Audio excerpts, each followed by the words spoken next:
Bolgatanga in the north of Ghana lies in the poorest region of a poor country. People live on the margins here. They rely on subsistence farming, which is frequently affected by drought in the dry season and flooding in the wet. Malaria is the biggest killer here, of course, particularly of children, and even the adults who get treatment contract it 3 or 4 times a year. All the diseases you associate with extreme poverty are here. What's more, the infant mortality rate is sky high and many women die needlessly giving birth. And against this background, there's a chronic shortage of healthcare staff. Many of them go to the richer south of the country or they go abroad. Afrikids has been running the Bolgatanga Medical Centre since early 2007. Since that time, the number of outpatients has grown from 1,000 per month to 5 times that figure. Afrikids is a child rights organisation and operates a large number of projects in northern Ghana. The medical centre is vital as both a means of funding these initiatives and contributing to the health care of both children and adults. Afrikids are committed to delivering personalised health care. So, to accommodate the rising numbers, they're in the process of remodelling outpatient flow. An embryonic triage service has been started in this newly built waiting area. This is staffed by generic healthcare workers who are on a training programme designed locally. Afrikids would like to develop this further to ease the chronic skills shortage as a result of the migration of professionally qualified staff. The registration process has been partially computerised, and the aim is for a fully digitised network patient administration, clinical and billing system. A mixture of doctors and medical assistants offer consultations. Most of them take place in English. It's common for 2 consultations to take place in the same room. When Afrikids first took over the medical centre, the laboratory was a major bottleneck with no automation at all. The first priority for the UK fundraisers was for equipment to address this deficiency. The laboratory is now regarded as one of, if not the best, in the Upper East region. 2 technicians have recently been recruited to run the pharmacy. It's cramped, but manages to dispense drugs to large numbers of patients. Nursing aides provide injections. A rudimentary stock control system is now in place, but needs further refinement. In the past, hospital-based and outreach midwifery services were provided. Afrikids wants to reintroduce this. Lucy, what are the problems facing midwives here in the Upper East region? The problems we are facing here, the problem is poverty. The number of women who die giving birth is very high here in Ghana, especially up here in the northern part. What are the reasons for this? It's not easy for them to come by transportation to come to the health facility due to financial problems. And a lot of them die because of ruptured uterus, puerperal sepsis, malaria in pregnancy, pregnancy-induced hypertension, and PET. It's the same like the pregnancy-induced hypertension. That's a pre-eclamptic toxemia, PET.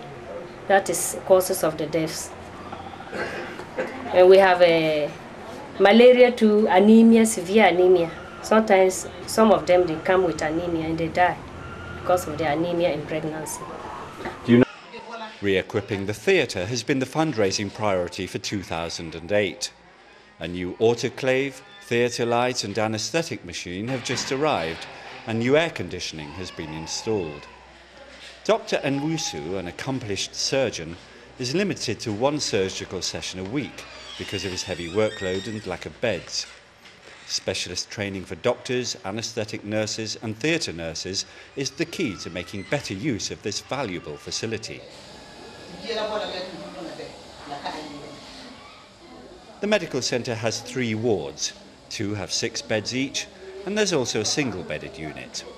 Demand far outstrips supply. Afrikids' top fundraising priority for the medical centre in 2009 is to expand the number of beds. they recognised the need to improve the inpatient nursing service through providing equipment, developing protocols and delivering training. Welcome. Thank you very much. Thank you. Lucio Derry is the Ghana Health Services Regional Administrator and Nick Eastcott is Chair of Africa's Health Advisory Board. They're meeting to explore the involvement of Ghana Health Service staff and others throughout the region in the proposed Africa's UK link. It would be very helpful if you could outline the Ghana Health Services priorities, current priorities for healthcare in the Upper East region. We have very high, in fact unacceptable levels of maternal mortality and neonatal mortality in the region. And we also have very high malaria morbidity and mortality amongst children under 5 and even pregnant mothers in particular. But generally, malaria is also one of our top priorities. So it's very much in line with the Millennium Development Goals? Yes. Women and children, that's mortality right. rates. Exactly. That's the MDGs 4 and 5. Actually our top priorities here. Alongside the MDG 6, which looks at the HIV/AIDS, malaria and TB. You clearly face a lot of challenges in tackling your priorities. Would I be right in thinking that staffing is probably your #1 difficulty at the moment? Yes, I was going to talk about the human resource dimensions or implications of the priorities of the region. Right. Because at the end of the day, if you are talking about unacceptably high maternal and neonatal mortality, malnutrition, HIV/AIDS, malaria, TB, then of course it takes the skilled service providers to deliver these cost-effective health interventions that we are talking about.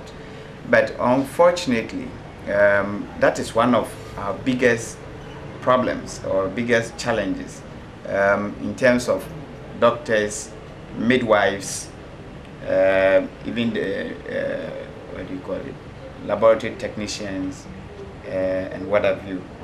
If we can arrange for NHS colleagues to come and help with training for short periods, and if that becomes a regular programme, would that help to make this region a more attractive place for professionals to remain if they had access to ongoing specialist training?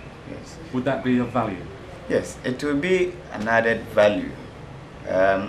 Like I said the other day, that is on-site training, say that those specialists can actually look at the environment within which the staff are working. Yes. And impart appropriate skills with the available equipment and logistics. Raymond Ayine is Africa's External Affairs Manager. Until recently, he led Operation Sunlight, which has taken 150 children out of dangerous, small-scale gold mining.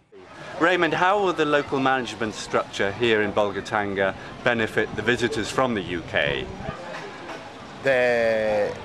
In Ghana here, we have a very efficient senior management team made up of development experts in their various fields of endeavor. My new role as Head of External Affairs, which also encompasses that of work managing volunteers coming into Africa's Ghana, will ensure that every single person who comes to Africa's Ghana as a volunteer gets very useful contacts. Why should an NHS trust come here to northern Ghana? Well, as we've seen, the healthcare needs here are stark.